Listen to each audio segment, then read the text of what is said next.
सोनाली फोगाट प्रकरणाबद्दल हांवें पोलीस महासंचालकाक खोलायन चौकशी करपाक सांगलें अशें मुखेलमंत्री दोतोर प्रमोद सावंतान सांगलें।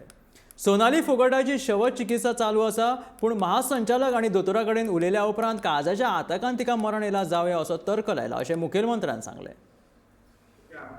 हांवें काल म्हाका कळना फुडें डीजीपी कडेन हांव स्वता उलयलो आनी डीजीपीक सांगला की थोरो इन्व्हेस्टिगेशन करचें, ताजो पोस्टमॉर्टम करपा खातीर गेला। पोस्टमॉर्टमचो रिपोर्टूय ताजो डीजीपी कडेन आसलो, पण डीजीपीचे म्हणचे नुसार आनी डॉक्टर्सांच्या हाजेनुसार हांव डीजीपी कडेन उलयलो, प्रिलिमिनरी तरी it looks like attack, cardiac attack. Sir देख रहे हो आप, पुलिस उसकी हरियाणा की जो केस हुई है उसके बारे में सीरियसली देख रहे हैं। डीजीपी खुद मॉनिटर कर रहे हैं, प्रिलिमिनरी उसको लगा है कि दिस इज एन कार्डियक अरेस्ट।